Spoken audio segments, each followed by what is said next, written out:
வாக்குத்தத்தம். நான் கர்த்தரை நம்பி இருக்கிறேன். பின்னே ஏன் நீங்கள் என் ஆத்துமாவை நோக்கி பட்சியை போல உன் மாலைக்கு பறந்து போ என்று சொல்லுகிறீர்கள்? சங்கீதம் 11:1. இதோ துன்மார்க்கர் வில்லை வளைத்து செம்மையான இருதயத்தார் மேல் அந்தகாரத்தில் எய்யும்படி தங்கள் அம்புகளை நானிலே தொடுக்கிறார்கள். சங்கீதம் 11:2. அஸ்திபாரங்களும் நிர்மூலமாகிறதே, நீதிமான் என்ன செய்வான்? சங்கீதம் 11:3. கர்த்தர் தம்முடைய பரிசுத்த ஆலயத்தில் இருக்கிறார். கர்த்தருடைய சிங்காசனம் பரலோகத்தில் இருக்கிறது.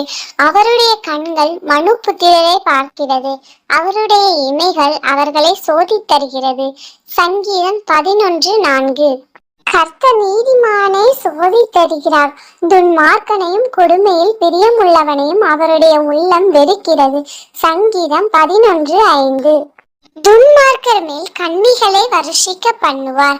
அக்கினியும் கந்தகமும் கடுங்கோடை கொந்தளிப்பும் அவர்கள் குடிக்கும் பாத்திரத்தின் பங்கு. சங்கீதம் 11:6. கர்த்தர் நீதியுள்ளவன், நீதியின் மேல் பிரியப்படுவார். அவருடைய முகம் செம்மையானவனை நோக்கி இருக்கிறது. சங்கீதம் 11:7.